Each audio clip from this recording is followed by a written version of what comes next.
we've hit an alternate timeline, one where we've thrown Scott to the curb, and we have a new co-host on Trapped Under Plastic. You may know him as Ravi in iZombie, Malum Kato in Warhammer 40k Boltgun, himself in Sex Wing, the animated series, or as my co-star in the upcoming Disney animated remake of Shawshank Redemption. It's Rahul Kohli. How you doing? I'm doing Thank all you for right. How having you me. doing, sir? I'm good. Yeah. This isn't a usual. I don't usually get to co-host anything, so this is kind of a first. Yeah, I mean, it's a big day for me, and I'm more excited when we get to do the script read. You obviously playing Andy Dufresne, Yeah. and me, which is You're a doing big Red? role, right? Yeah, I'm Red, so I Okay, think that sweet. we're gonna nail this thing. Yeah. The song numbers, I'm still a little bit nervous about, right? I don't But know why you put them in there. yeah, That's on you. I mean, if we need to sell this to a younger audience, I think we need the songs. Really, it They're really into will. all of that now.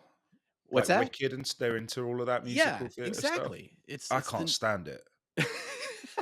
I couldn't be less of a theater kid if I Yeah. tried. And I avoid hanging out with theater kids, Uh-huh. talking to ex theater kids, having them in my social circle. I can't.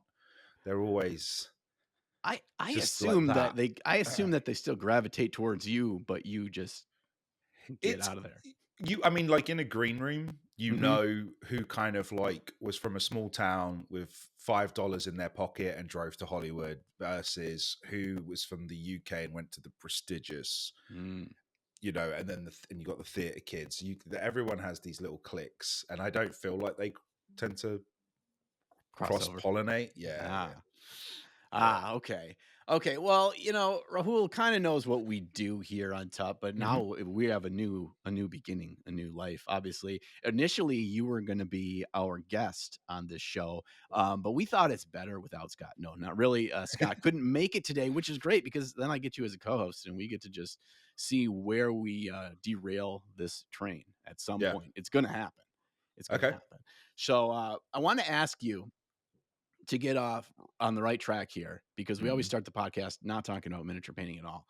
Okay. I want to talk about video games because I know you're a big gamer.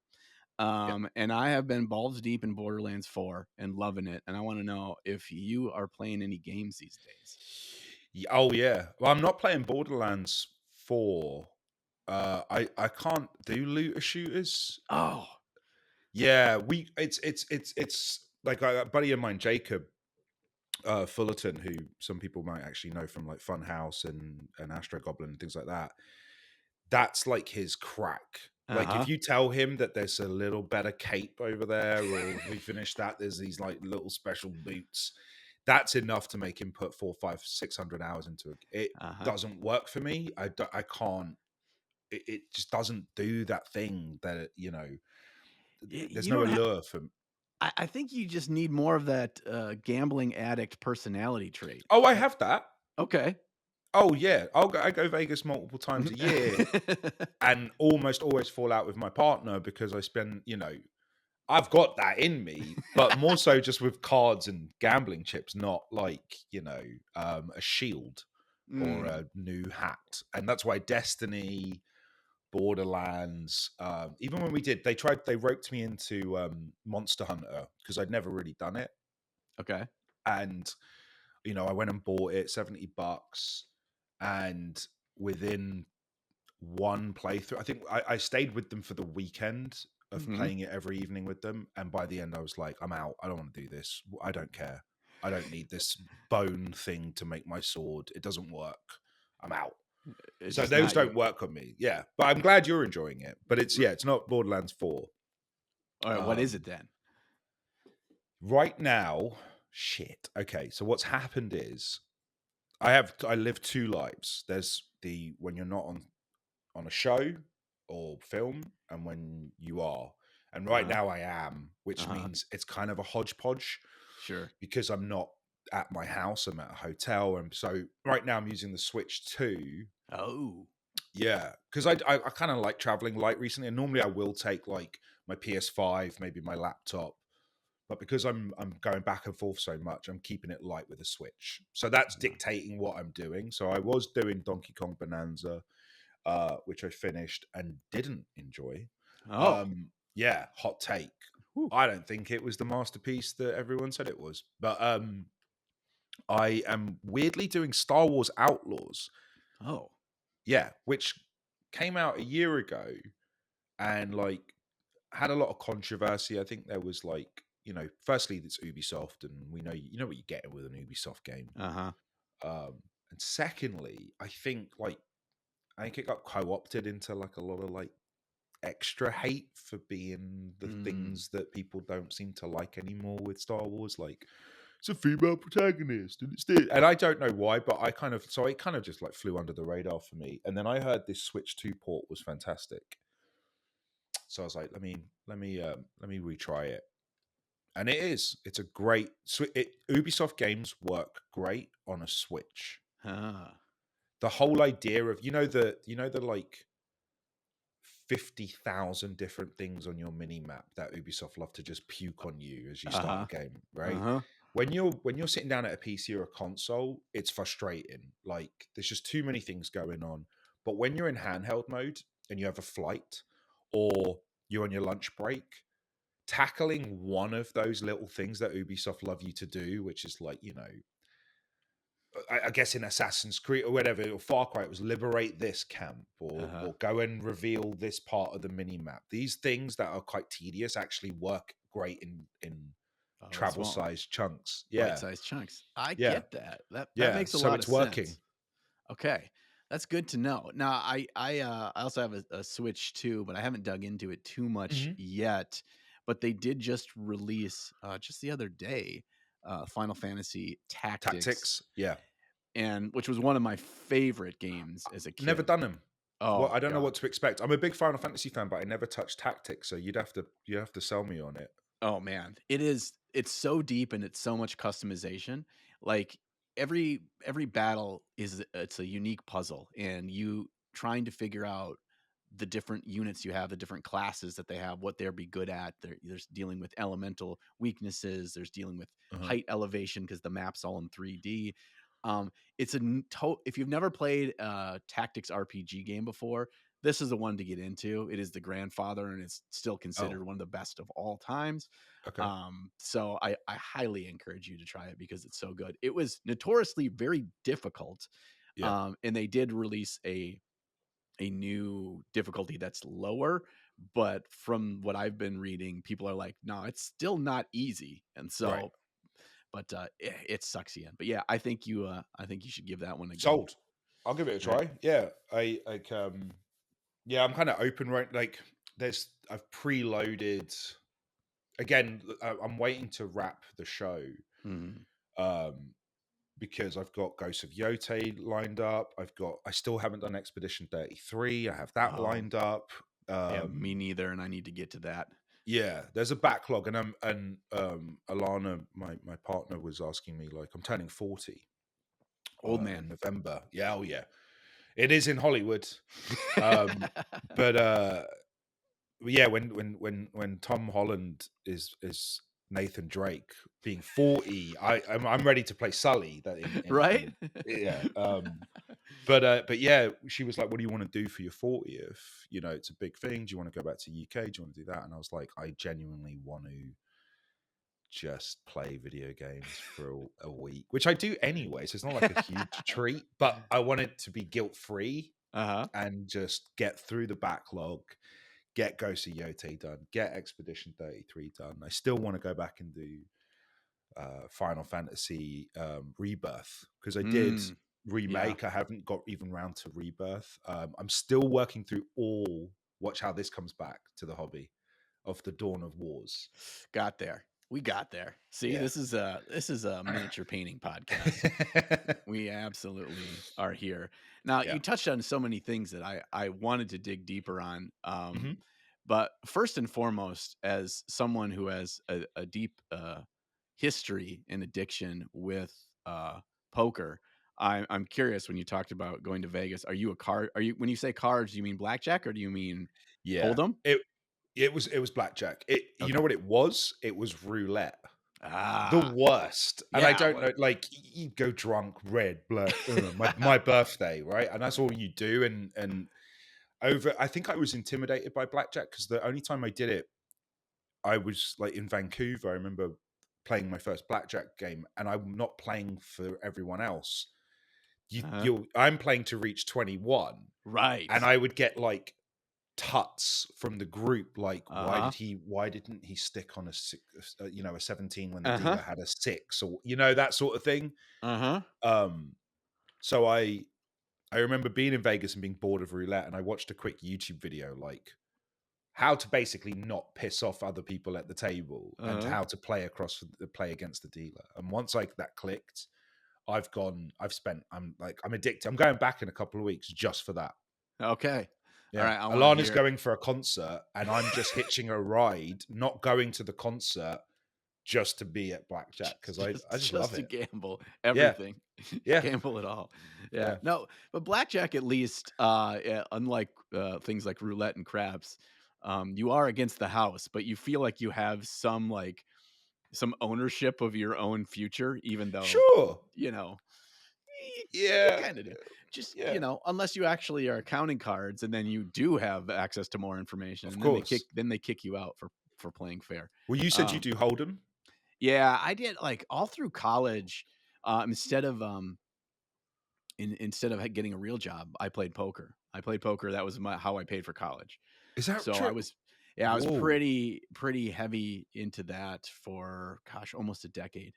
And so I went from playing Magic the Gathering as a kid Yeah. and transitioned that into poker, and then transitioned back into Magic the Gathering. So the addiction Do you is. still get the pull though? Like, do you get the itch to go back into poker, or? Yeah, I'll tell you, the problem is if I get it on my algorithm or like for shorts that are poker shorts, then Yeah. soon my entire algorithm is poker shorts. And then I start sweating a little bit and I'm like, all right, let me check when the card club opens. And yeah, Uh, it's all in person. I'm much more of a being able to read people and being able to understand things, mhm. and gut. And I still used to play quite a bit online, but it's not the same thing, right? It's not the same thing. So. Do you think like is it Nova? Do you think that they could get like you guys to have you do the Warhammer stuff and all of those tournaments? Do you think they could set up a poker tournament with? I think so. I think so. We had this last year when we just went.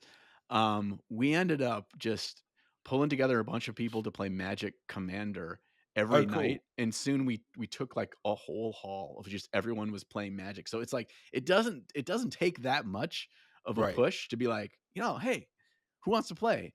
Yeah. Yeah. The only problem there is if people weren't going there expecting to spend a lot of money to gamble it, then because they're spending it all on stuff at the in the halls, Sure. Sure. then I gotta find some deep pockets. I'll play for the right price. So Okay. we'll do that. um and then the other thing I want to touch on real quick, Yeah. Yeah. trust us guys, we're gonna get to something important here in a little bit. Is that you mentioned you're going back and forth. So you're back home in LA right now. Yesterday you just flew back and you're in Vancouver. Yeah. So Yeah. what are you doing up there and how much of that can you talk about? I'm doing carry. Oh. Let me rephrase that. I'm not. That's. I am in the series carry. I'm not doing carry. But Spoiler. yeah, um, but yeah, yeah. I've been. When did it? When did we start now? May, June, I think. For Amazon, it's Mike Flanagan who, Uh-huh. obviously I've worked with now, like I don't know, on 6 different projects. Yeah, we've been doing that up in Vancouver, and I'm not a series regular. A series regular, you tend to you're there pretty much from start to finish. Uh-huh. Most of those are the kids, and the people you'd expect in carry to be that. So I'm up and down. I don't really. It's not really super all encompassing for me. Um, but yeah, and we're gonna wrap that towards the end of this month. And then yeah, well then I'm a free agent. Am I a free agent? No. Then I'm back onto another show next May. So Okay. between now, sorry, the end of October and May is miniature painting time and video games. But I'm still working on my video game, Uh-huh. Saros, which I've been making with Housemark for the last few years. I Yeah. how is that going? Is I'm recently in the whole product dev market for the very first time Oh, myself. no way. Yeah, I'm making these. I'll have to make sure to get you Oh, the what am I deck. talking about? I bought them. Yeah, I got them on Ah, pre-order. I'll prove it. I got the link. I'll show you my all email right, all right. confirmation. Yeah, Yeah, you yeah, yeah. get your street cred. Mhm. I'm really close to finalizing all 100 artworks, and I tell you what, trying to corner artists to get them to respond to you to say, "I want to give you money to Yeah, let yeah, me it's use your tough. artwork." Oh my gosh, it is so much more work than I thought it was going to be. But I got some. I I'm honestly, I that got. guy. There's a thing I did a show for, like a little appearance in this TV series, and they've been chasing me for 6 months to pay me because, and I haven't replied to email. It's like a $150, whatever the cameo, like minimum, and I still just won't reply. I'm like, no, sorry, yeah, I don't know Yeah, what it is with chasing everyone down. but I have a lot of respect for you going through such a big kind of endeavor with that game. Now that I've Mm. felt a little bit myself, but like, how are you feeling on where you're at with it? And you're feeling the lights at the end of the tunnel. Oh yeah, I mean, it's look, being the performer and the actor is the least amount of work. I believe, Hmm. the you kind of feel bad because you're hijacking.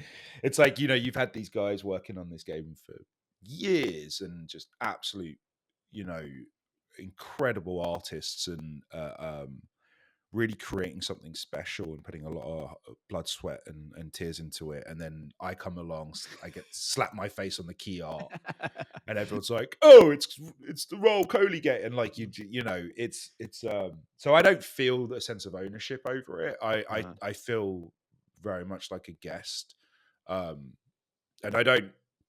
Again, the workload for myself as the actor versus the devs and the artists and animators and stuff is like not even a fraction like of what they're doing. So yeah, I'm more like, the things I was interested in was just more like, how is the audience going to respond to mm, the teaser?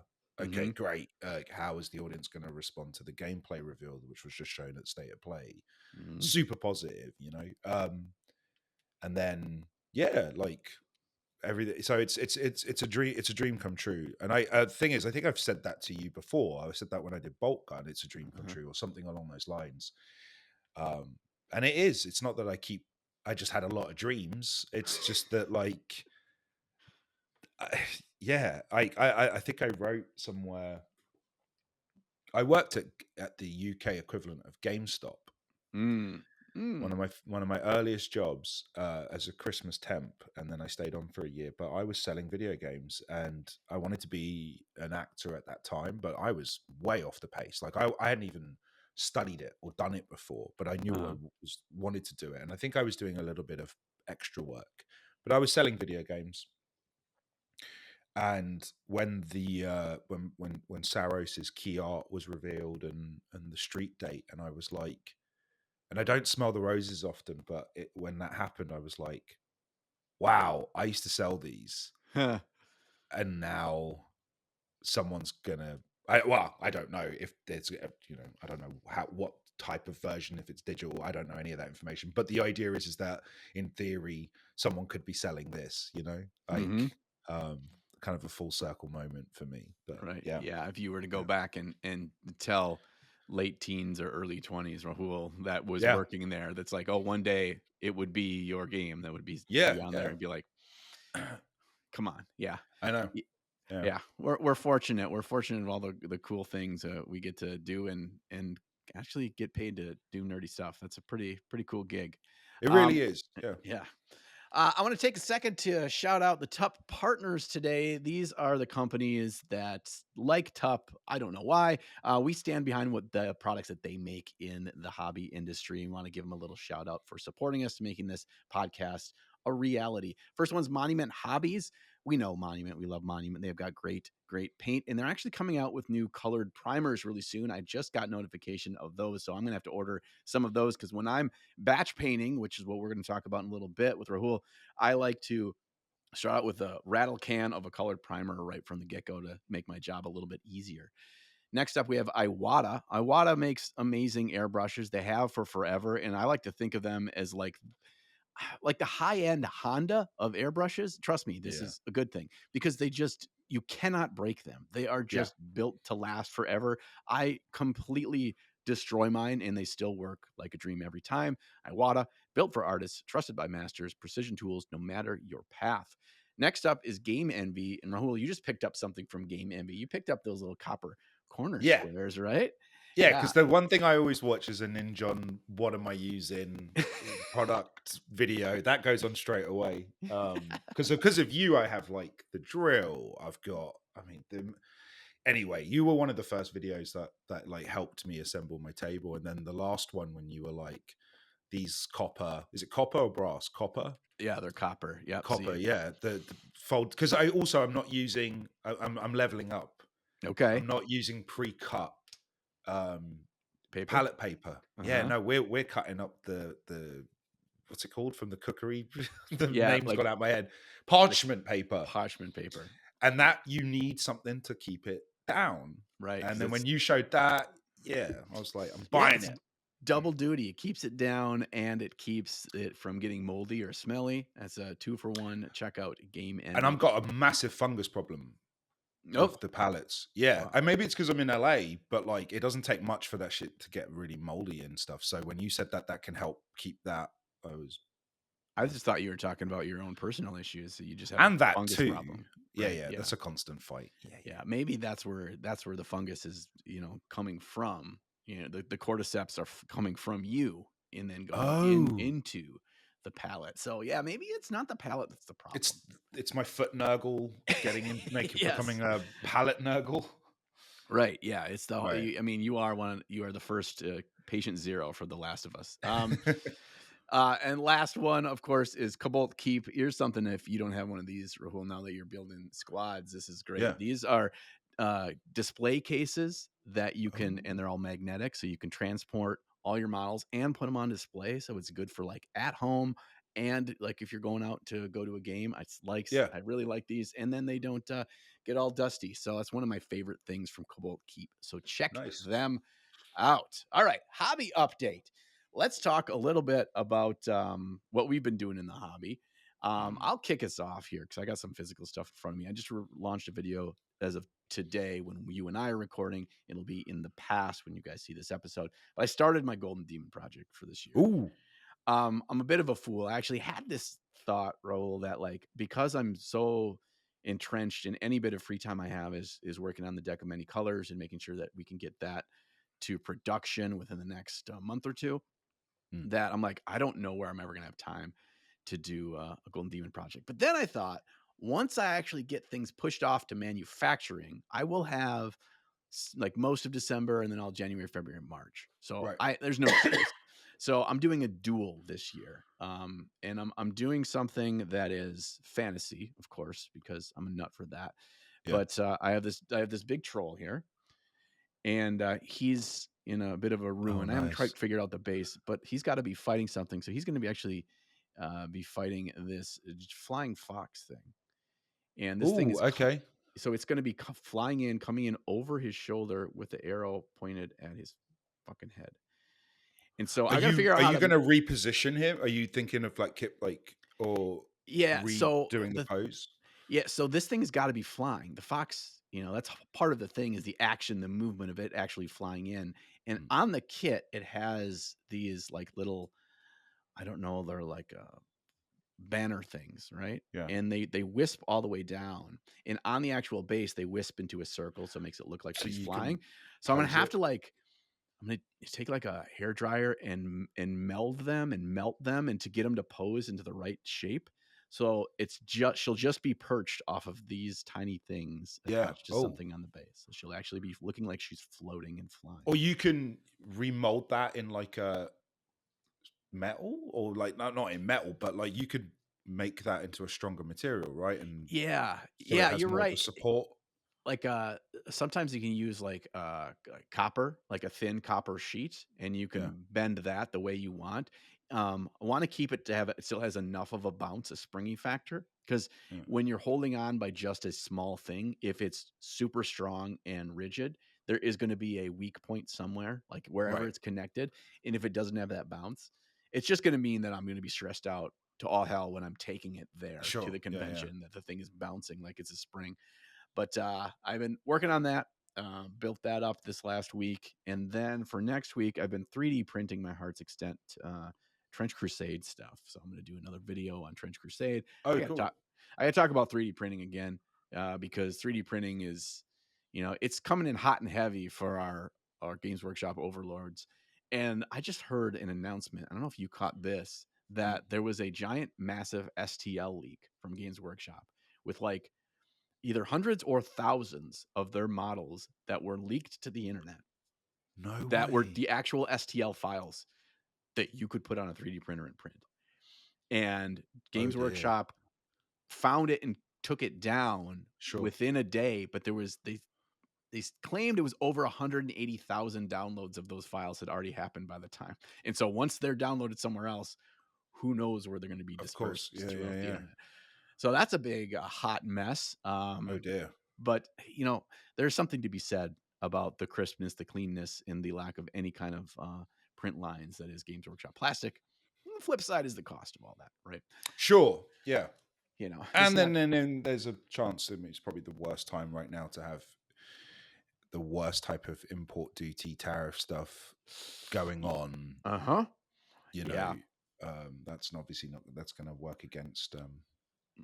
I got hit with some nasty ones recently. Never, because I import from the UK my Liverpool gear.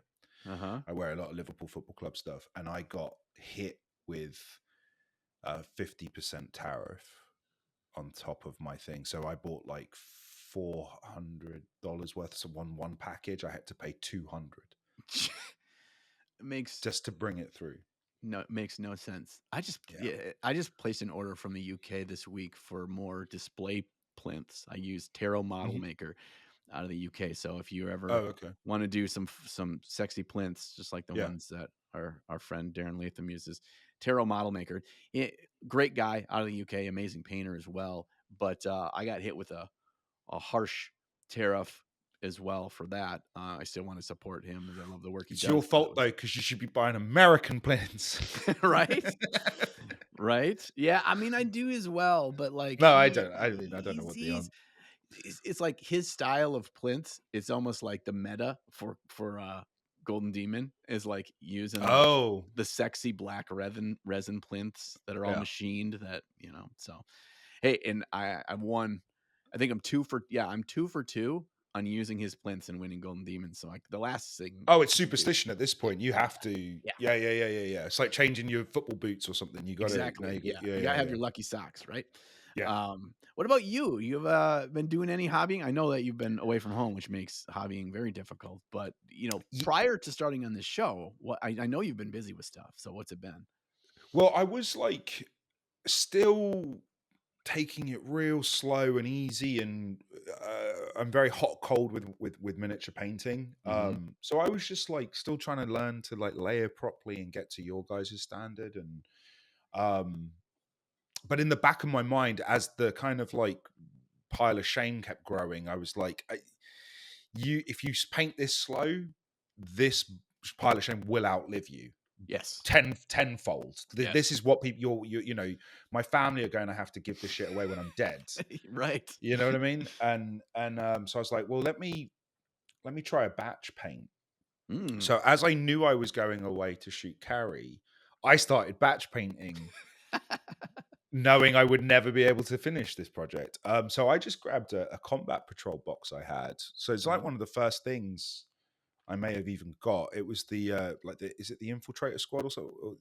It's 3 snipers and whatever, and I'm doing them as ultramarines. And I actually used your video to start off with as an idea, because I think you had this, is it AK's dual primer thing you did once on the Terminators? It was on the I tried that method and I think I fucked it up. So I can't remember how I ended up. I think I ended up settling on an ink. Yes. Oh, okay. Yeah. Zenithal highlight across all of them. And then I went for, an ink from below, a dark ink from below, and something from the top. I can't remember. Anyway, but I kind of liked the blue I ended up with, and that was the real like with the batch paint. I think that's if you nail that, if you can just nail that first step, that Yep. first prime stroke zenithal, if you can nail that, you're good to go. And then it's just about stamina, right? It's like, Yeah. can you edge highlight every fucking helmet? Yeah. And the answer is no. No, I can no, I cannot. No, I cannot do it. I But mean, I'm getting there.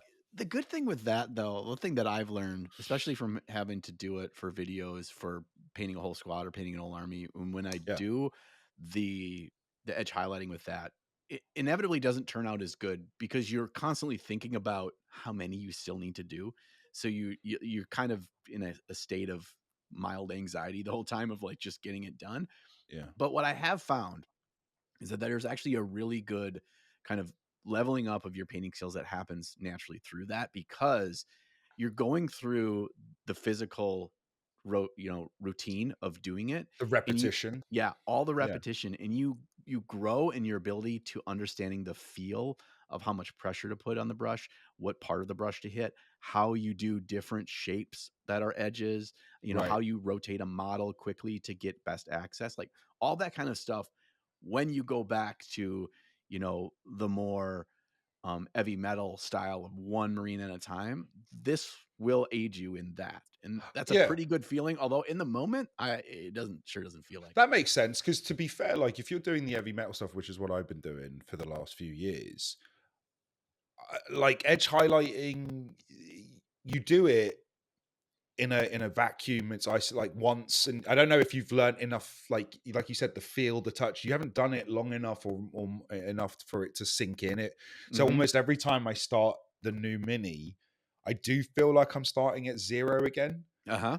You Yeah. know, but the thing I was curious with the batch painting was like, all right, clearly we have to acknowledge that this mini will not look, or these minis will not look as good as those ones in the shelf, right? The ones that I've Hmm. spent just on one.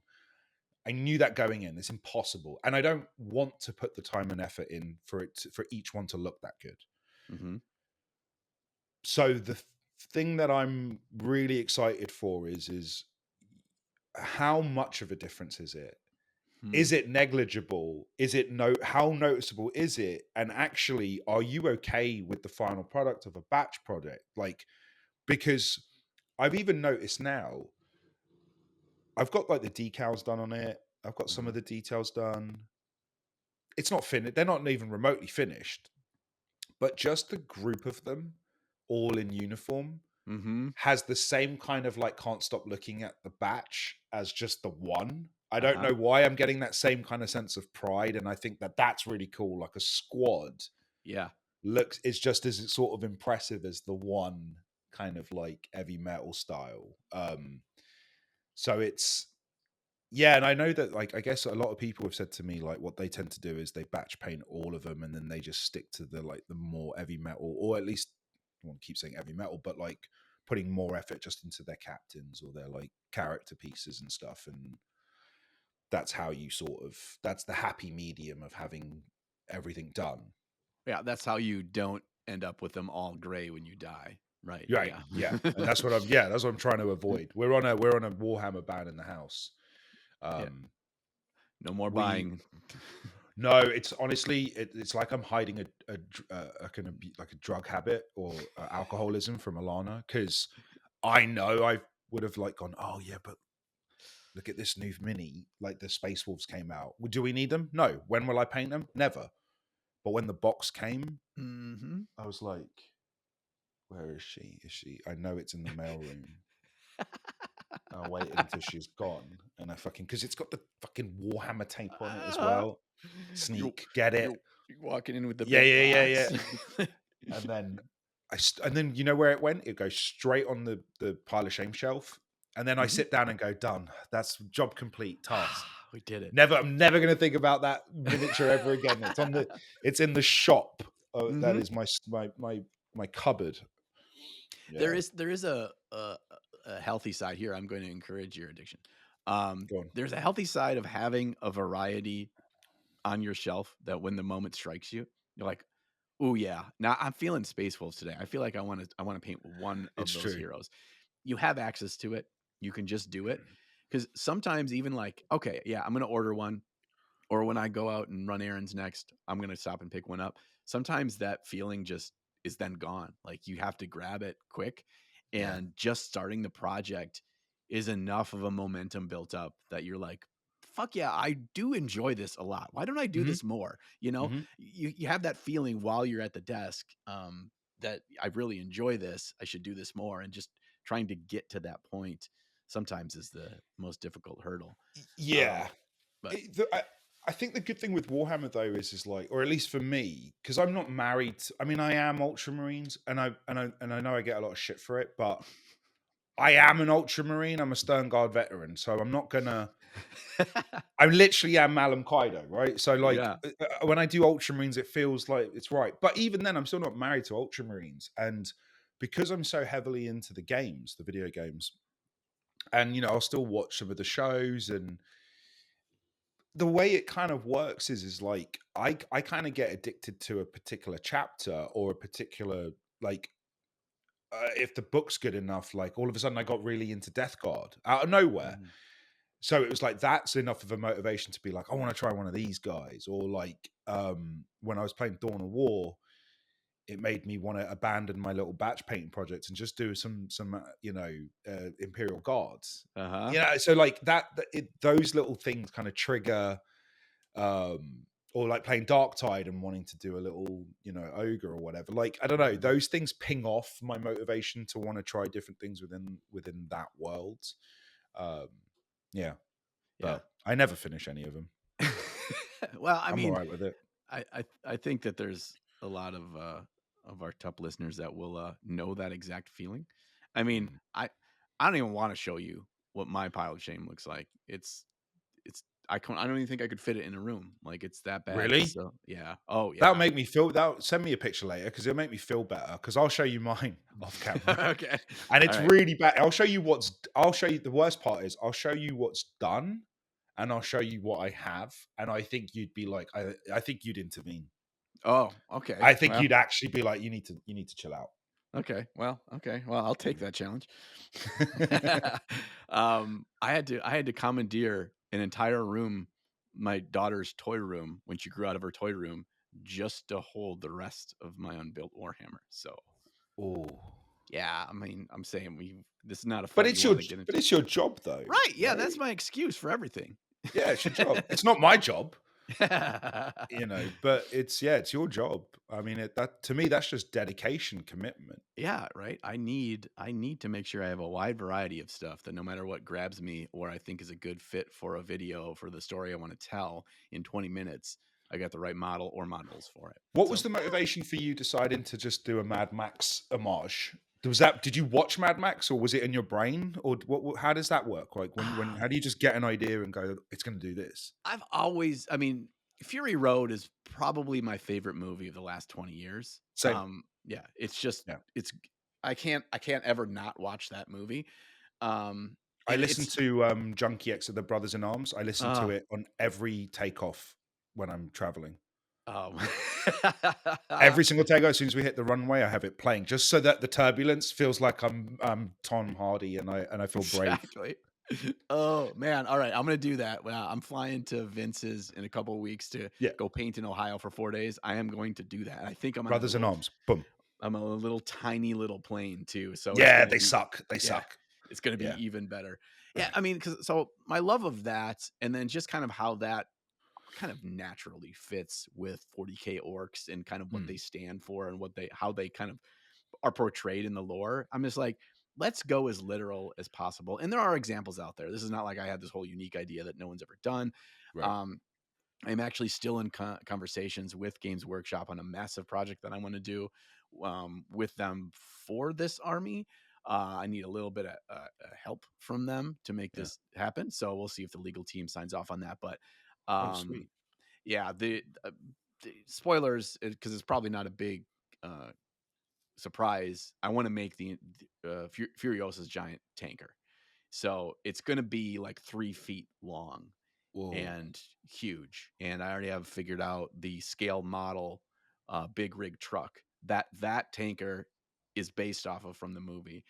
The thing that Oh, really excited me was like trying to find a connection to like the grounded in real world in the Fury Road world, because there's so many great fandoms and wikis out there of like, this is the exact year and model of every single vehicle that's on there. right. Of And it's course. Yeah. like, Yeah. oh shit. And then there's 2 scale kits that I can use that and just orcify them and make them Yeah. feel that way. So I was, yeah, I mean, that was pretty much it. I just wanted to do something a little bit different, and it was way more work than I thought it was going to be. But Yeah. that's one of the pieces But when I have that. it always is though, right? When has Yeah, ever a project been less work than you anticipated? no, yeah. I mean, that is one good thing about when I have to do this for a job is like I still have to, at the end of the day, I have to have it like a video of it and Yeah. like have pictures of it, and it's like and kind of be proud of it. Like I have to, I can't be, not that I have to be proud. I have to not be embarrassed by it. So like everything ends up taking longer, for all of us. And I just have that extra level of pressure on myself of like, okay, don't embarrass yourself here, John. No idea what you're Yeah. doing anyway. I But sort of regret that I did that. Like I have it on a tiny, tiny scale. And I'm not someone who people come to for painting advice. I haven't built myself as I'm not even close to being that good. But because I set up a relationship and an idea that I would document my process, mhm.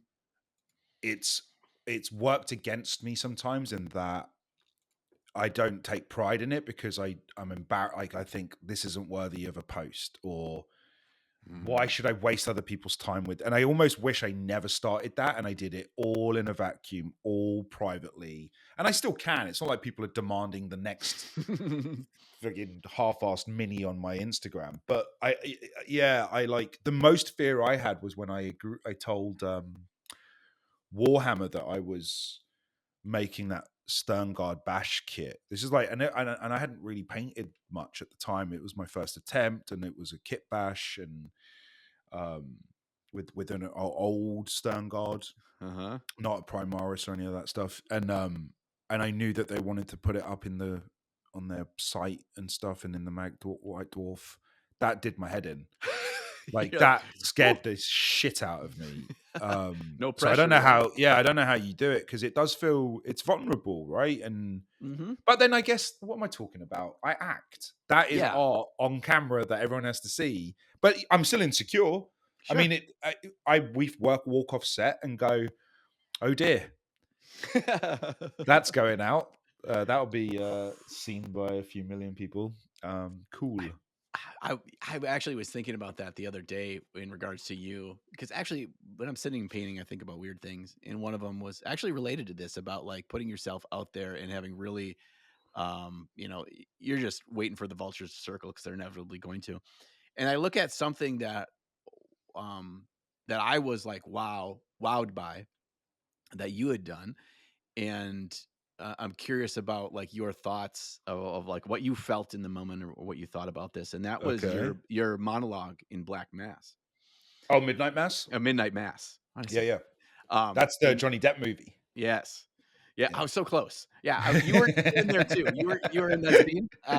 Yeah, yeah, in Midnight Mass, where it was just like, man, that was a heavy monologue that Yeah. you had no breathing room to fumble in that at all. Yeah. And that just was it was such a powerful scene. Did you walk away from that, or is that like take 17 of that? Like Oh, you have no that one. That whole thing. I had that scene. It was dangling over my head the entire shoot, and it wasn't mhm. at the beginning. It was somewhere towards the back half of the production. We would get to that, and never done American accent before, and it was okay, but it's shaky. I know it's shaky, but because it was COVID, I didn't have a dialect coach on set, so Ah, I lost my safety net. uh-huh. We're working in. It was one of the first shows in COVID. We're working in isolation. We're not doing rehearsals. Um, and the only thing I have to deliver about this character, because he's the silent type, was this monologue about 9/11, and I knew that Mike had said, and I knew how he was going to shoot this. It was going to just be a slow push in, and if he could, he will cut as little as possible. So this is going to be. There's no room for error. If you say, water in the middle of it, it will also stay because Mike doesn't use ADR. And I don't have it. And then here's the best part. This is the bit that really pulled the rug from underneath me. So I'm already fucking nervous about this, and I feel like I'm the actor on set doing the worst work. Mike got sick, and because of COVID, it was a head cold. That's all it was, and it never turned into anything else. But because of the way it was in 2020, he wasn't allowed within a certain feet on set. Oh no! He was in a trailer parked with a TV screen and a walkie-talkie offset.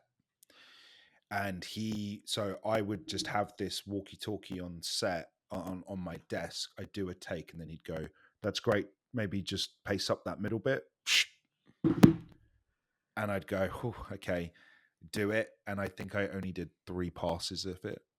Ooh. And yeah, all day I felt sick. And I remember, so once we did that, and I was like, that was terrible. And I didn't have the hug or the reassurance from the creator. It was the scene he wanted. I basically got, "That's great, that's a wrap." And like, it got me. And I remember getting in the car, and we had to self-drive as well. So that particular set was an hour and a half away from the hotel, and I'd wrapped late night, tired, pissed. I broke my tooth that day on a Skittle. Were they frozen? Yeah, because you weren't supposed to take candy from the confectionery store that the sheriff's office is next to, because it's set dressing. And when I did my monologue, I was like bragging to the AD, and I was like, "You know what I'm gonna do? Because I fucking earned it." And I grabbed some Skittle, put them. It's like pebbles, cracked my tooth come off. And then so I'm driving home, and I'm like, "Okay, it's done. Whatever. It is what it is. It's in God's hands. Whatever. Mike will do what he wants with it. You may never work with him again." And then I ran over the biggest raccoon I'd ever seen. Threw itself under my car. Yeah, massive. That's all that day. So whenever I see that monologue or people talk about it, I think about that raccoon. I think about losing my tooth. I think about Mike not being there. I think about not having a dialect coach. And having to like make peace with it and go, you've got people like Hamish Linklater who should have been nominated at least for an Emmy, doing some of their career best work. And like, I always felt like I was barely hanging on by my fingertips. But I appreciate it. And over time, it turned out, that I was. It holds up. It holds up over time, and even watching it just outside of the context, it's very strong. So you should be proud. So what I'm trying to say is, it's a fucking miniature picture in White Dwarf, right? In the grand scheme of things. Yeah, exactly. yeah. That's exactly what it's like. It's none of that. Yeah, And for those of you that don't already follow him, follow Rahul Kohli Paints on Instagram, and you will see his work, because he downplays his work, and how quickly you've grown as a painter in a short period of time is really phenomenal. You obviously have. That's because of you guys. I mean it. Like, so firstly, follow it if you want half-finished minis with no conclusion, and I post once every 6 to 9 months. Then follow it. But the reason I level up is because of you. It's because of Daz, Darren Latham. It's there. I am Cult of Paint. I don't know if you mentioned, but it's a community, right? And just like all the things you try, and I especially gravitate towards your stuff, mainly because I also just like your format, like your humor, and I feel like you're one of the most charismatic. You know what it is? This hobby, there's a stereotype of people in the hobby, and you're not that,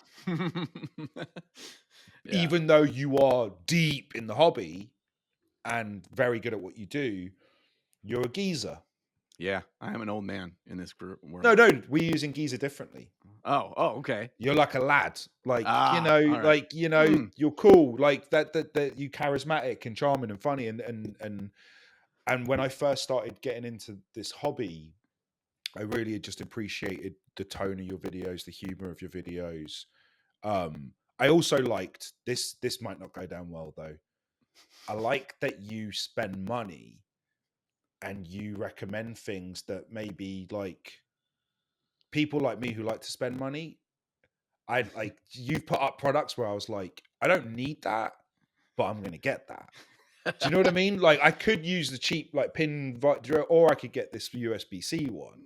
So I Yeah, felt, yeah. because I like watches and stuff, and like I like Uh, treating myself to the good finer stuff. And in the hobby, I think sometimes you post or have showcased some of the finer things of our hobby, the yeah, higher end. You give it all of that range, but right. I like spending a little bit more and getting a good quality product. And I remember gravitating towards your channel because you showed me options I wasn't aware of. Yeah, that's one of my many addictions is buying all sorts of shit for this hobby to Hmm. test out for myself to try to Hmm. be more efficient or try to find something that does the job better. And it just organically has turned into that actually being solid videos to do. It's like, well, I was going to do this anyway. I was going to spend all this stupid. I mean, the amount of stupid things that I've bought that are terrible is What's far the greater. what's the biggest regret? Do you have one? Can you say it? The biggest regret of something I bought. That's a great question. Um, I prob one off the top of my head would be airbrush compressors that don't have a tank. And I didn't buy just one. I Mm. bought like 4 Not the because handheld ones with the USB, no. So the because I bought compressor, that from your video. yeah, I, yeah. I Oh, never that used I it. still use that. Oh, That yeah, I thing, never got around to using it. I just bought it. it's Yeah, you have it, right? yeah, Yeah, you yeah. you could throw that in a backpack and go. But yeah, because airbrush compressors, they typically have a tank that holds the air so you can Mhm. get a constant airflow, but they're oftentimes a lot noisier. They're kind of a pain in the butt. They're more expensive. So I'm like, there's got to be high end tanks out there, compressors that don't have a tank. And Right. so I bought one that was like a $500 one. I bought one that was a $200 one. I bought one that was an $800 one. All that don't have tanks. And I thought that they were fine, but they don't keep a constant airflow. So if like you're like doing that zenithal, the air will cut off and it'll just speckle. And you're like, I didn't do Oh, anything wrong. The yeah. fuck is like, so yeah, It can't sustain a breath. Basically, it can't just yes. the whole Yes. way. The more expensive ones can sustain that breath longer, but inevitably it will sputter out on you when you would need it to not. So Mm. there's something. I mean, that got me thinking now too. So I'm gonna have to like go through and through all my drawers and my stuff and find my list of shit. Because that's probably a video in and of itself. Is like, do not Yeah. buy this shit. I have found when I talk negatively about stuff, specifically in the miniature hobby, people do come for me from those companies. And so I'm like, I'm like, well, okay, there's a bit of Yeah. responsibility I need to have with this, where it's just Well, like, this didn't work for me. And I want to be honest, because that's important to me. He's like, I don't want people wasting their money. This is not a yeah. cheap hobby. But maybe I had a one-off bad experience. I can't, I'm not going to buy 17 sets of the same paint range to try all 17 of them to find out if they work. Right. I don't know. Yeah. So I know that. Like, I think people are comfortable online. Like, I know Squidmar, who I love. Squidmar was one of my early ones. hmm They always rip on the Games Workshop tools. Like that's a hmm common video in the communities to be like, let's check out their mold line remover. It's fucking shit, but I don't think anyone's worried about punching up. Oh yeah, you can always razz Games Workshop, right? Yeah, I did find out they don't like that though. sure. They did have a little bit of a intervention with me at one point. They felt you were going a bit too hard on one of Yeah, the. Yeah, yeah. I mean it makes sense. I'm like, oh, you're just $1 billion company. I mean, you should really worry about me, but Yeah, you don't actually support creators that actually make your game more popular with free marketing. But please do tell me about how I'm making you feel bad. I mean, it's because we have engagement. Because I know I've had game publishers come for me because they were like, "There's no way that crashed, and you shouldn't like that's a one-off thing." Because I'd have documented and been like, "Yeah, but it fucking froze," and because I think they're more worried about the reach that we can have necessarily. But I make a habit now. Like, I think it's an agreement. It's an unspoken agreement I have with audiences. If I say, "Hey, I'm going to go and see this film," and you don't see a review after I said I've seen it, what do you think happened? Because when I love it and I have good things to say, you tend to get me going, that was awesome. Like tonight, I'm going to see one battle after another. I'm going to see it. And if you don't see the second post, you got you know what I thought. Because the truth is, I got burnt real quick in my industry. It's, people say it's small. And I used to go, yeah, sure it is. No, it's really fucking small. And almost every single person I know has worked on the thing I'm about to rag on in some way, shape, or form. Either they have a small part in it, costume, crew, produce, and the second you start ragging on film and TV, I made fun of. I remember and I kind of got a little pile-on, which I'm all right with. It was fine. I feel like it was good-natured, but still, I made fun of the word unobtainium. On Avatar. Oh, come on. Forgetting that two of their actors follow me. And then they came at me going, yeah, but that's a real material that James Cameron. And I was like, okay, I can't do this in this world. And I can't do games either because I'm so in the game world. And obviously my partner, Alana, is a dev. And so now I just, if I don't talk about it, it's probably because it's shit. And I just don't want to say it. Oh man, I deeply feel your unobtainium comment. I think it's probably even been talked about by me on this podcast before. Oh really? Of a prime, it's like it's so far out there. It's so like prime. Like just pull me out of your universe immediately every time that word is said. It doesn't matter that it's real. No. It's like I'm sure it is. It's ridiculous. Yeah, there are all sorts of ridiculous words that are used that are real things that don't fit the mood we're trying to create right now. Yeah, because exactly. it would pull you out, and that's exactly it. Yeah. Oh, yeah. Well, and I feel when you're talking about people that you work with, that they have some connection to thing, and that's very much true with the gaming industry or the hobby industry as well. Like I know a bunch of people that work at Games Workshop. Every one of them has been nothing but amazing people and really, really kind and really, really passionate about what they create and the world that they've made a reality. And so I sometimes have to catch myself as like, well, I don't want this to be a reflection of you, but because that's not what I'm saying, but also you're a part of that. So I am kind of saying that, and that's not what I mean. So, I often put my own foot in my mouth oftentimes before I learn better of it. Yeah. I mean, I wanted to criticize Games Workshop, and I don't know what my deal is because I'm technically in them. I don't know. Because I really thought that, was it Only Hands? Yeah. Only Hands bothered me. And I don't care if I'm Malum Kaido. Like, right. This is a community with faces and personalities and character. And I felt like them actively silencing artists and presenters and not crediting people and calling it the Warhammer Story Forge.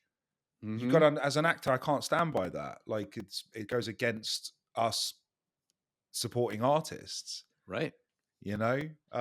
So there's my first public punch at Games Workshop. I really wish that it wasn't called the Warhammer Story Forge. I really wish that the individual writers were given credit for the things that they do, and I wish that the painting tutorials, like on the Citadel masterclasses, went back to like the Louises and Aidens and stuff like that. Like, that's what the whole idea about Games Workshop at its core was you go into the shop and that sales rep walks you through something you have zero knowledge about, and you develop a personal relationship. But not many shops have that.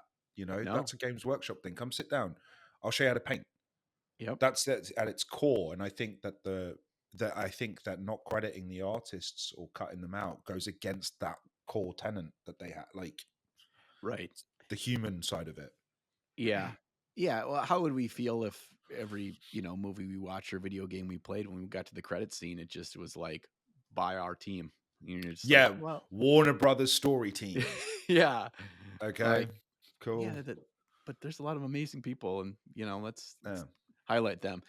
Yeah, I think that they, in terms of the only hands thing, was just a matter of they couldn't bleed any more talent. They just couldn't do it anymore. They've lost everybody. Yeah. And quite frankly, those people wouldn't have left on their own if they were getting paid what they should be paid. But, right. I mean, Well, yeah, I guess the whole idea with the YouTube thing that became the biggest threat, right? Is like, I could just do this there, Yep. 100% revenue. And you're not. I mean, you're never going to be a millionaire doing this on YouTube. It's not like you're just trading it all in to be, wealthy. Yeah. But you're getting paid which is more in kin with what you should have been getting paid With there. less restrictions. With next to no restrictions. Obviously, much more responsibility, much more pressure on yourself. Is you've got to you can use you can use a real wet palette. That's right. Because they're not allowed to have they don't have a wet palette. Oh man. So okay, I got a story about this. I'm gonna probably get in trouble. So what at Nova, I was asked by Games Workshop to be, as part of their like reveal section. I was asked to do two different things. One, the Wednesday night reveal night, to paint some of the new models that were just shown for pre-order, and people could come around and see me paint and whatever. And it was going to be on stream, and then they didn't have it on stream. And then also later in the convention, I was on the actual Warhammer stream painting some of the new Necrons from the new Kill Team box. And had to use all their products, right? So I had to use their paintbrushes, had to use their paints, but they did allow us to use wet palettes because they knew what, I mean, this isn't the Stone Age, people. Like, they should be making one, right? Right. Just make it. It's a bit of sponge. Yeah. Like Right. you can get a mold line remover from them, and you can get all this other stuff, but they're that's just the core. Yeah. I think I still have. I don't know where it is, but I had it somewhere where they sell what they called palette paper, which was just a piece of cardboard. Oh, I lost my camera doing that, didn't I? Ha. Oh, the flip book. Yeah, it's like I have it. I have like 3 or 4 of them for some dumb reason. It's a flip book with glossy cardboard paper. I know. Like, I used it for metallics. I mean, actually, it's not fine for that. I just use one of these popper things for your kids for metallics. They're just silicone popper things. Yeah. And then once the paint dries, you pop it out, and then you just peel it out. You're such a fucking enabler. Now I'm like, where do I buy one of these poppers from? Where do I get it from? Just fidget poppers on Amazon. This will cost you like 69 cents. Like, done. Just buy one of those for your metallics. The amount of shit I've bought because of you is insane, and you don't even know. But anyway, so we had palette or wet palettes out there, but we couldn't show them on camera. We couldn't show that we were using them, and I had forgotten in the middle of the stream, and so I was showing me mixing paints, because I was just like, hey, here's how I do up from this color to this color, and here's how much of each color and how I go about doing this. And somebody ran over. They're like, take it off, take it off, take it off. And I'm like, damn, come on. Yeah. You couldn't. It's got to be the Tupperware box with the kitchen, the paper towel. It didn't have the brand of you couldn't even probably really even 100% tell which brand wet palette it was. It didn't have any logos or anything. It was just the fact that it was there. And I was just gosh.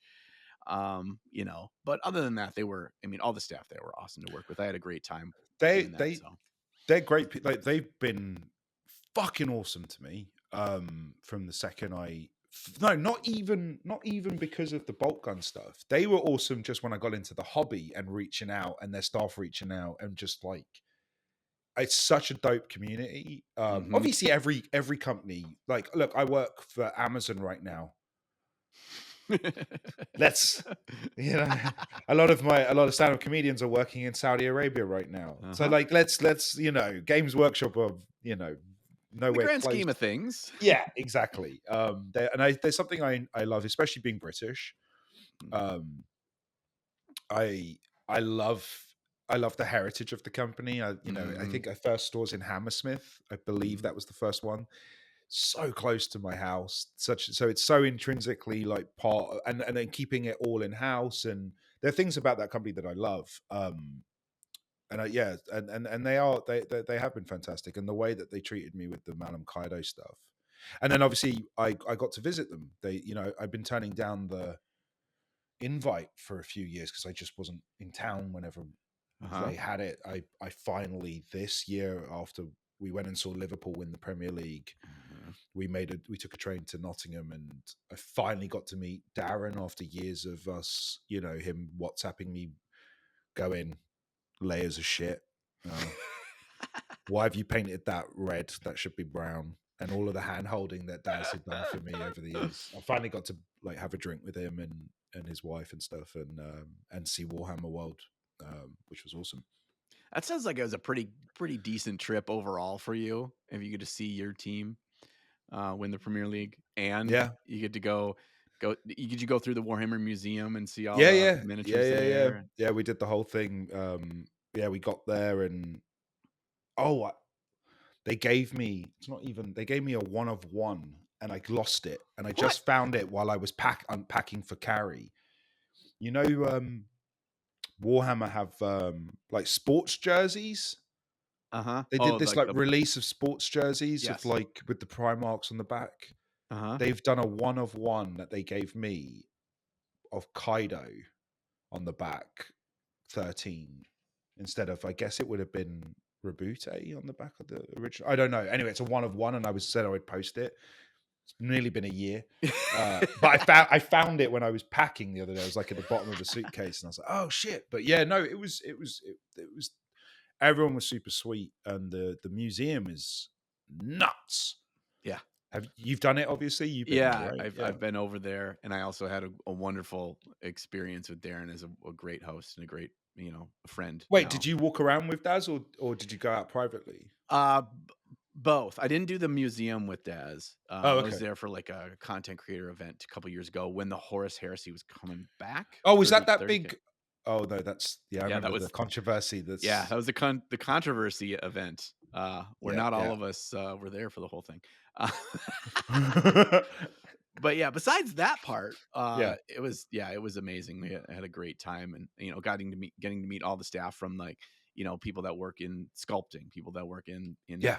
heavy metal team, people that work just all there. It was just everyone was just very very kind, and spending some time with Daz and getting to pick his brain and learn things. And I got to see where he paints miniatures in his own house, and I Oh said, yeah, yeah. Daz, you need to upgrade this a little bit. And since he has, He so has, yeah. I'm like, really, your skills could actually be probably much better if. He has one of the cleanest hobby Yeah, it's rooms. awkward. It's awkward. It's like Daz is a bit of a serial killer. Like Yes, it is. it's so meticulous. But then I guess you paint you. That's why his work's so clean. Yeah, I mean, it It's all funnels down. surgical. He is Dexter if Dexter was a miniature painter, isn't he? Yeah, it's Dexter. Um, That's yeah, yeah, that's yeah. a good thing. He's surgical. It made sense. Like you don't you don't have edge highlights like that and layers and blends like that on a messy. No, it's just a No. giant pile of sprue bits and everything. Yeah, Yeah, that's yeah, yeah, me. yeah. Yeah, he's quite a character. If those of you that don't follow him on Instagram, if you want to really feel bad about your painting, look up Darren Latham on. Oh, he. Oh, I'll save it. I'll save it. Okay, you're going to save something. Yeah, I'll All save right. it. Let's quickly run through our second group of TUP partners here today. We've got the Army Painter up first. Y'all know Army Painter. We love Army Painter. They got speed paints. They got the new Fanatic range. They have a new military range, which are actually a lot of really interesting colors for uses for like belts and pouches and all these things that are actual historical paint colors from Germany, from Britain, and from the United States from World War I, World War II era. So there's some cool stuff there. Check them out, as well as the John Blanche set that I am a massive fan of. Next up is Redgrass Games. I say it all the time. They just sent me another nice little care package. It is the hobby holder that I use each and every day. And they also sent me their new clippers and nippers. These are the clippers, but I tried out the nippers that I built with my Golden Demon project, and they're the ones where they only have one of the blades is Oh, sharp. like the God Hand type thing? Yeah, one blade is extremely sharp, and the other Yeah. one is meant to cut flush so you don't pinch the pieces. I'd never used one of those before. That's a Goddamn. Gundam. That was a Gundam because Yes. Gundam can teach you. Luckily, I had a Gundam experience before Warhammer. Gundam Ah, teaches you how to cleanly take care of your mold lines and your cuts, and obviously you don't use the two. You use that whatever red yes. grass there. You use that because it gently scrapes underneath the removes it. Right. Yeah, so I think they're called nippers instead of clippers. Clippers. That is what I learned. That is I what I will learned. shout out red grass though. They are fantastic. Yes. And like they're so good. They made me a. I don't know if I'm allowed. Oh no, the red grass made me my cutting mat, Oh, really? custom size Oh, you to just fit said my this is how table. they do the Yeah, and table. they were like, "We got you," and like they said because they never made that size big enough, and I was like, I just want the whole red grass mat right there, clean, and then yeah, they've been Damn. awesome. The lights and the palette, my favorite wet palette for me, but yeah, Yes, their love light red is grass. amazing. I now I need to contact them because I Have you know been the doing this with their light? I sometimes use, I use the gap between the look. two to Yeah, look down look through through the it. scope. Yeah, Yeah. Just yeah. so it's lit properly, and then I do that. Yeah. Yeah, it's the best way to do it. I actually have one above my head right now that I can pull down over my Yeah. shoulder. This is my shoulder cannon attachment. So when I'm That's very filming, Gundam. yeah, when I'm filming, I want to make sure that there's enough light that's coming directly from my eyes Oh, of in course. front of me. Yeah. Yeah, so Yeah. it's lit from the front as well as from above. And I just have this thing in my steel bar connected to my ceiling, and I just pull it down and I Oh, can just float it back up. genius. Yeah. Yeah, Yeah. they're amazing. I've got one over in my airbrush station as well. Who else do we have here? Steamforged Games. Steamforged Games that have released the P3 paint range. You all know I love those, and the Wave 2 recently fully funded on Kickstarter, and they do have late backers still open for that. They filled a lot of holes in their paint range, which I'm super excited about as one of my favorite paint ranges. And last but not least is Corvus Belli, makers of Infinity and Warcrow, two amazing skirmish games. I just recently painted another Infinity model. I kind of dig their cyberpunk meets sci-fi aesthetic. It feels different from Warhammer, but the models are a lot of fun to paint. So make sure you check out those as well. All right, Rahul. Now we talked already about a bunch of stuff, and Mhm. there's one or two other things I really wanted to pick your brain on today. Go on. Um, the first one is I need someone with the insider knowledge, someone that knows the industry Yeah. to tell me what the fuck is Hollywood doing with Warhammer 40K, and is this a good thing? like it's there now. Like, are you excited that this is gonna the Warhammer universe is now hit the what do they call not the silver screen, but the I don't know the tinfoil Yeah, silver screen? screen. Is it silver screen? Is it? Oh, if it's TV Yeah, or it's if it's TV. Amazon. Yeah, I don't Do know. we know? I don't even know if it's TV or film. Uh, what do I think? I think it's unfilmable. Now, that's no shade to Mr. Cavill. I mean, I know they're hacking away at it. I just look at something like Warhammer, and I look at the budget of, say, like a Marvel movie, Mm-hmm. and I go, well, this dwarfs that. Like, Yeah. one Iron Man cost you this. How are you going to give me 5 Space Marines? There's like you can only really Warhammer. The whole aesthetic, everything has to be made from the ground up. This is more extreme than making Lord of the Rings, and Lord of the Rings was unfilmable. Uh-huh. So it's a monumental task, and I just don't see how you do it. I know what I would do if Warhammer came knocking. Uh-huh. Um, I would um, stay away from like Necrons, and Mm. I'd probably go for a really small personal story to do with like Right. Cadia or something where we can just scale, just gauge the interest, like make it, it's still human, Yeah. Something military. Tell us a Cadia story, Gaunt's maybe, Ghosts kind of thing. yeah, and give us a tease of a Right. maybe a space marine or a pod flying, but just to wet our lips, but like keep it small, keep it contained. Before you go again, I have no idea what they're doing. That could be what they're doing. I don't know, but like, um, I just see anything other than that being. That's why the secret level. You remember the secret level Mm-hmm. episode? Mm-hmm. I was like, that's the format that Warhammer can only like should exist in, is like high end, animation, Uh-huh. because then we don't have to like compromise. We can have it exactly as we imagined it to be.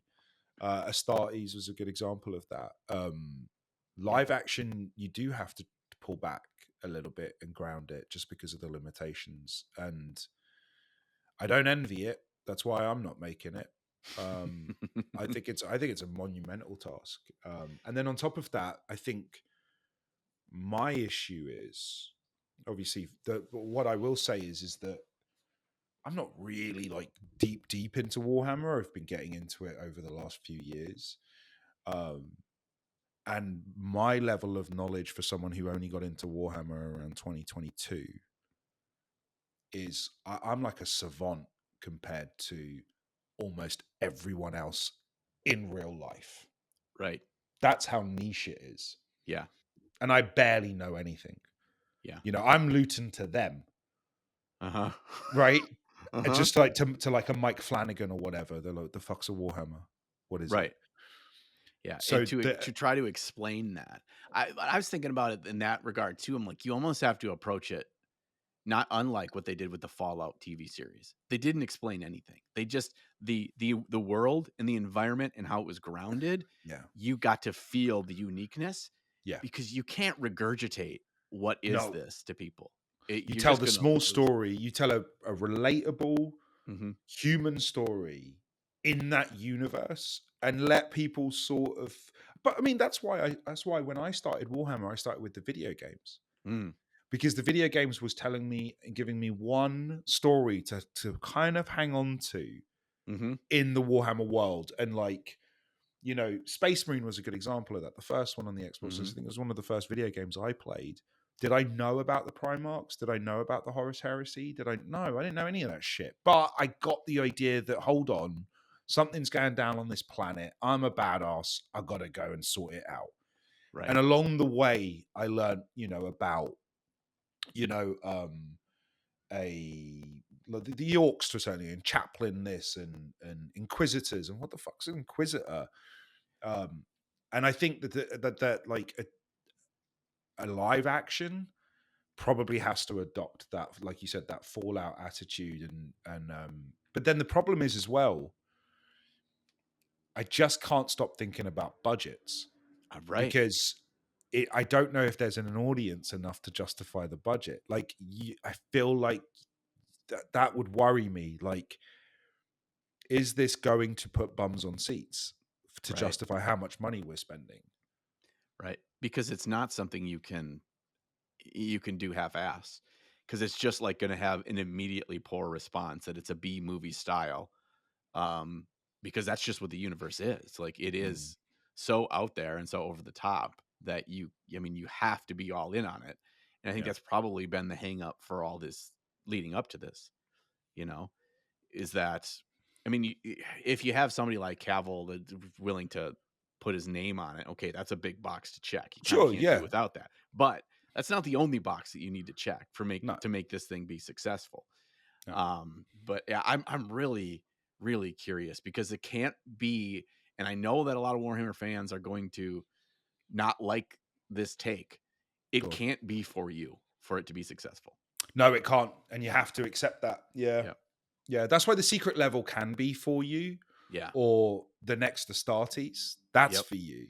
But this one, the amount of money they have to recuperate. This has to be broad. It has to be general. It has to be dumbed down. Right. it has to be scaled back. That's just, again, we could be completely wrong, and they're like, we're making this the most expensive thing ever made in the history of ever, and it's just for this small niche hobby. It Right. could be, but I mean, you've only got to look at, like, look, what I think what's helped whatever's happening with this live action, I think in no small part Space Marine 2 would have given them a little bit of confidence, Yeah. because that did encompass more new players, new people. I feel like the numbers of Space Marine and how Space Marine 2 and how well it sold and it was received, I think that actually did. And I get messages all the time of people asking me for recommendations because they tried Space Marine 2 and they liked it, and now they want to know more about the world. So I do think that that can happen. Yeah. And it's not like Space Marine 2 was made for them, No. right? It was made for the fans. So it can happen. Right. But it was also just a very well made game to Yeah. just be an enjoyable game to play and Yeah. not knowing anything about it, right? Yeah. I often make the joke that, like, I really liked Space Marine 2 the first time I played it when it's called Gears of War 4. But Right. it's it's like, if that's a tried and true, really solid foundation for a game system that is really enjoyable to play, and you had enough of that uniqueness and flair to it that got people interested in the universe, which is great. Yeah, I'm just like, I'm so perplexed about what this is, when I'm 100% with you. It has to tell a relatable human story, but that is not what Warhammer is. I That's know. not the story. Like, you It's read any not, Black Library book, you go through any of their, the lore of these games, and you try to pick up how the rules of the actual games are played and all that. It's not about individuals in relatable human stories. Everybody is Superman, but because everybody's Superman, then you have to have a tier of Superman, but they're all generic. And I struggle with that. And actually, it's what Yeah. I'm really looking forward to with, if this show is done well, is it'll break free from some of the things that I get most frustrated with in Right. the lore and the story of Warhammer. Is it doesn't feel like a relatable story. But there are stories out there that could be told in this world that I think would be amazing, I the game side of it, again, I'm more where I think I have my Warhammer expertise is in the video game world. I've pretty much played everything, or I'm currently trying to play everything. Mhm. And I look at something like, did you get to play Rogue Trader? No, I didn't. See, something like a Rogue Trader might work. That Yeah. story might work.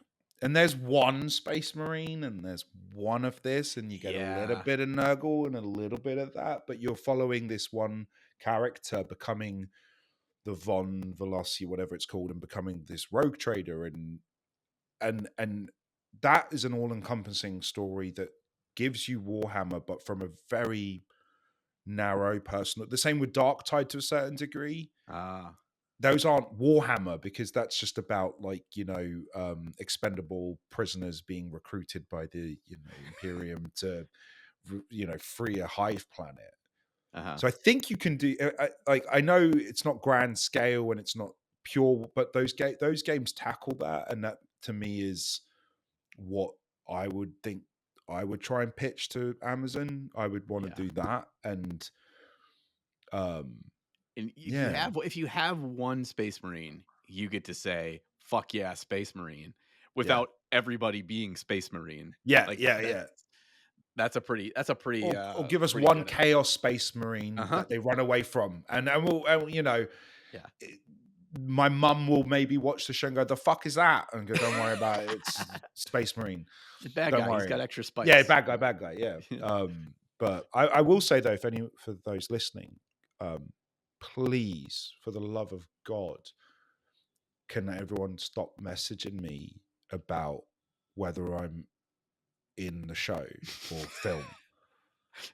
I can't post anything Warhammer related without Henry Cavill on it, and I'm like, I it's not that it annoys me, but I'm like, firstly, I would never, I like, will you be in the show, or will you? I don't have that type of pull.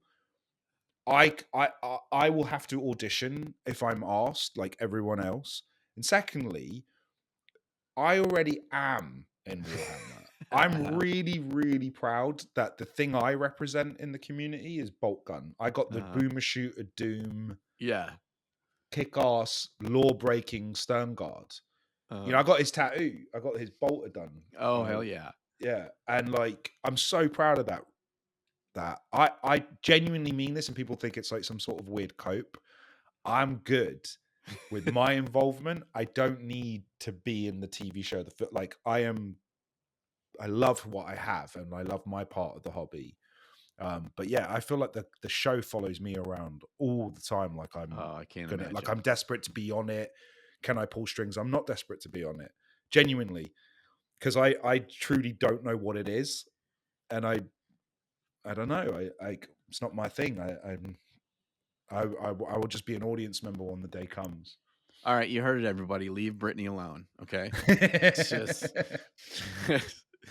it's enough. It's been said. It's been said.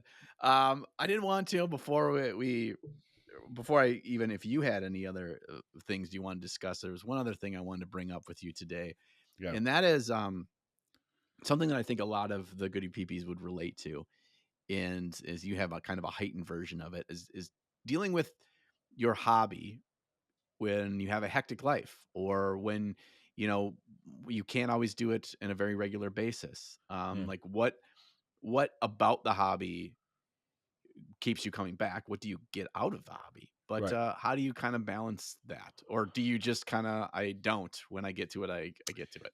I think you should balance the gym Mm, and mental health.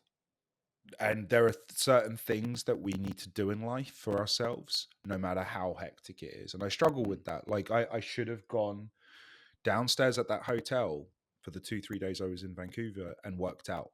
That's balancing what I need to do versus, okay, fine, I know I was on set all day, but you should have gone downstairs and you should have done it. yeah. That's when it comes to the hobby. I don't put any type of pressure on myself, because I think this should be enjoyable at all times. If a hobby isn't enjoyable at all times, it's not a hobby. Right.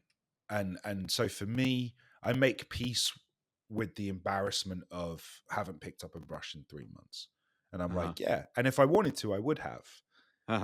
There would have been, there's an hour or two somewhere. Of course there was. I played video games that day. I could have chosen to maybe take on some of that batch, but I didn't. And I think as long as, because I think this hobby can be frustrating, it can be overwhelming.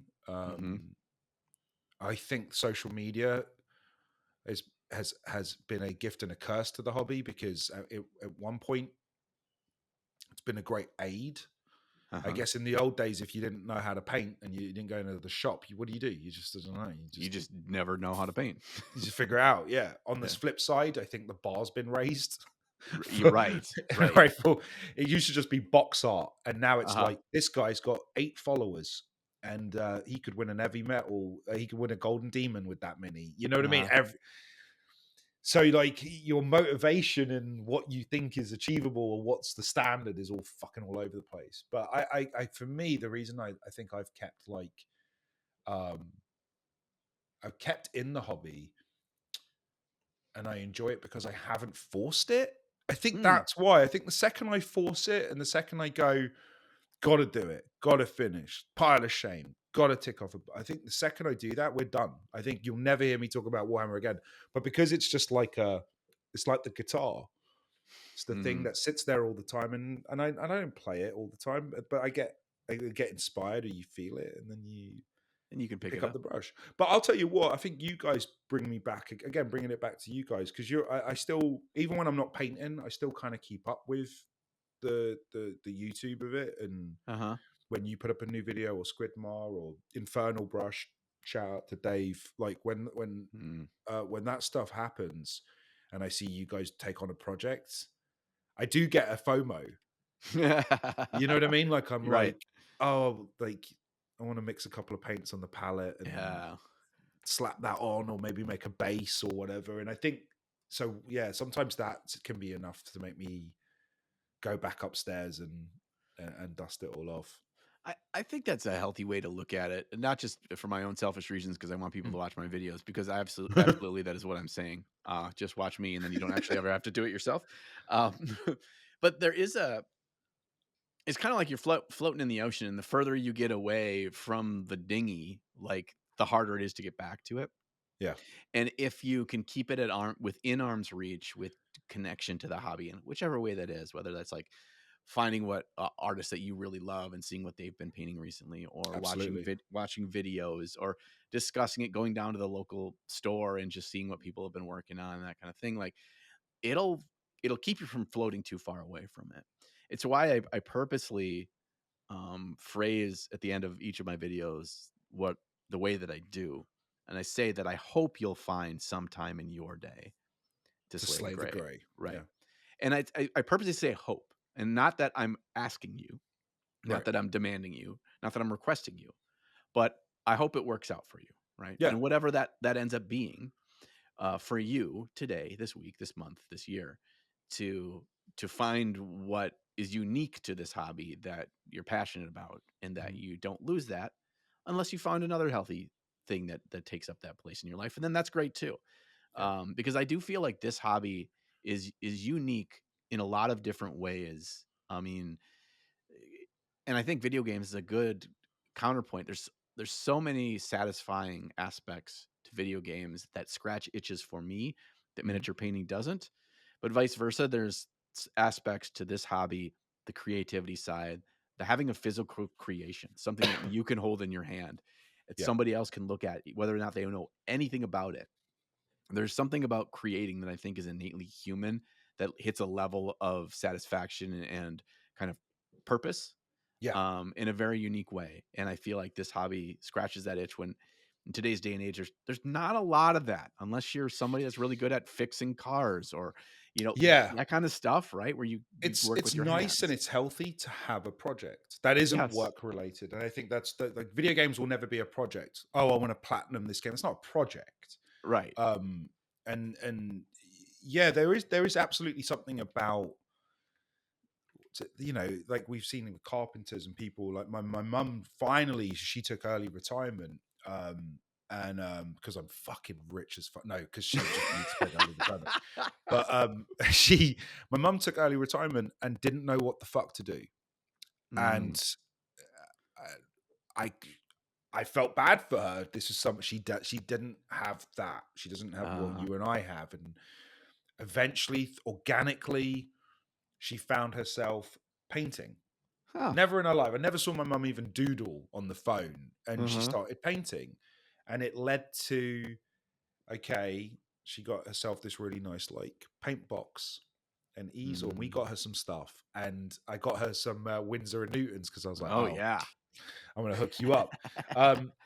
And I never hear from my mum anymore about being bored or not knowing what to do. Huh. And she sits there for 2 to 3 hours every once in a while. It's got nothing to do with my dad. It's got nothing to do with me or my sister. It's just for mum. And that's what I love about this hobby. It's just Yeah. for you. It needs no one else. You don't need a podcast. You really No. don't. You don't need background noise.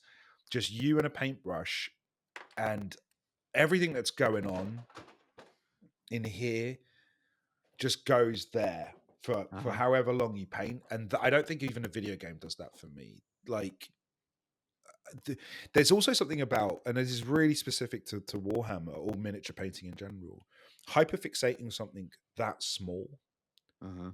your worldview and your lens just closes in around on you onto a power sword Uh-huh. or a base, right? And you can't see anything outside of that. It's the one of these, like, for me as well, I'm fucking mental and there's so many like bullshit going on and I can't focus and I have ADHD. And when my world is pushed down into just that and into an edge highlight, it's like therapy, man. Yeah. It pulls a lot of that weight off of Yeah. your back.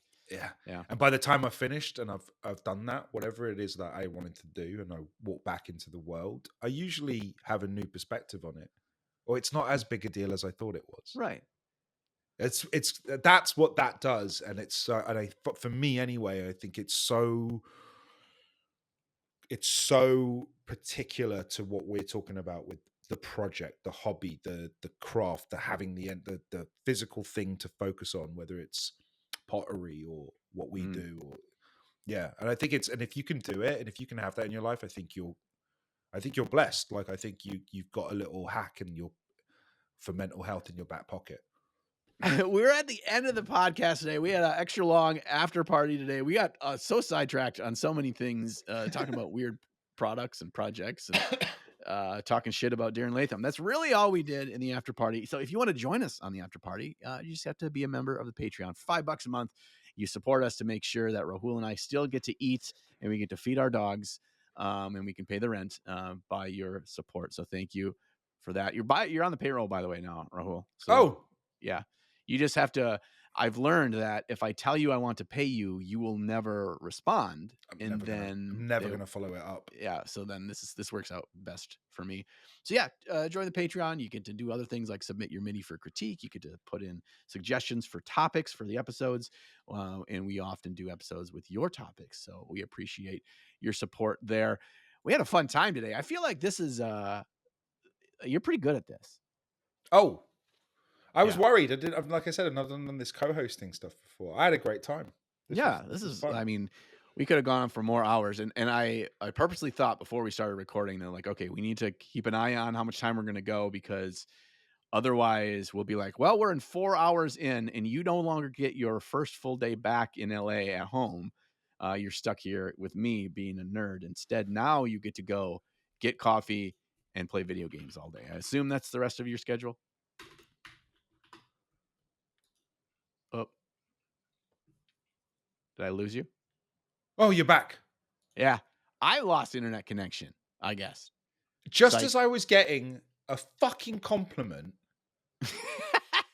And I'm, as an actor, it's so insecure and needs constant validation about everything. Just as I was getting a compliment, it cuts out. And I was like, of course it did. Great. Yeah, I think you said something moderately negative about Amazon at some point today, and then we were pulled up on their radar, and so now they were like, nope. Oh, yeah. Nope. Yep, that was it. Daddy Bezos. Yeah, the drones are circling. Be careful. Be careful. Well, you have any parting words for the people of the internet, Rahul? Like, here's now your time. I belong to a lot of fandoms. I'm an ex-Star Wars fan. I'm a big Liverpool fan. I love my comic books. I'm in a lot of these groups and communities, or I'm adjacent, or I read about them, video games and stuff like that. And I still maintain that I think that the miniature painting community is still my favorite. I think it's the most supportive. And I really enjoy the way everyone reacts to each other's work, and the way we prop each other's up and help and guide. And I don't see that very often in other communities. I really don't. And there's not as much posturing, even though there are people there like, yourself, like Daz, that can kick our ass and stuff. It's always been about helping and sharing and supporting instead of just bragging. And so I don't have words of wisdom. I just have an appreciation for this community, for the people listening. I think they make this hobby special. Wow, man, look at that. You're up for an Emmy. Is there podcast? Is there co-host podcast? There was. They just announced it's Candace O. They just did the list of the Golden Globes are doing a podcast list. It's or Emmys. It just came out, and it's like Joe Rogan, Candace Owens, Tucker Carlson, and then Call Her Daddy or whatever. Yeah, there's a few. Yeah, they just showed that. All right, I'm Trapped actually Under Plastic wasn't there. I'm actually okay with us not being on that list, actually, now that I think about it. Fair. So, fair enough. Yeah, it's who has the most listeners. That is the list. Okay, fine. Now, that's fine. We don't need those. We don't need awards anyway. No. We're in a weird niche, nerdy hobby, and we're real happy with where we're at. Thanks again, Rahul. It's always great to hang out with you. We're going to have to do some more of this, just hanging out and painting sometime, too, if that means we can get you to do some more painting. I'd love to. You and I can hang out. We don't need anybody else, just you and I. We can do and that. Let me know whenever you find yourself in LA. All right. Oh yeah, I need to come on out. Or if you're, I meant to talk about that earlier too. We need to get you out to Adepticon one of these years. You need to come up. Where is that? It's in Milwaukee now. Was in Chicago. And it's Where the I think you fuck's would have Milwaukee? what? Where the What's fuck is Milwaukee? it's Wisconsin. It's Oh, north. I'm a cheesehead. Okay, yeah, great. You're a Packer fan? Yeah. Oh hell yeah. Oh, Yeah, you, yeah, I knew I liked you for your jerseys. yeah. Yeah, that's Wisconsin. Okay. There we go. We can have cheese curds. We can go visit Lambeau Field. We can Yeah. have a weekend of nerddom and seeing all the awesome minis around the Golden Demon case, and maybe Sweet. boost you in that direction one day. Yeah, yeah. I want this to be a Rocky situation, where I want a I'm pin. yeah, okay, we can get you a pin. That's I no, it's not gonna happen. Slayer I sword, all of that shit. It's not gonna just a pin or like you tried. You submitted once. I think I think we can get you there. I think you got enough. You got enough seasoned coaches behind you that And can. money. Yeah, money, right? That's a big part. The one thing I've learned is the more money you spend on your Mhm. piece, the better it performs. Oh yeah. Yeah. Also, if you this may or may not be true, but if you duct tape $100 bills folded to the bottom of your base and you turn it in with those on there, you do better. So, just Oh, saying. noted.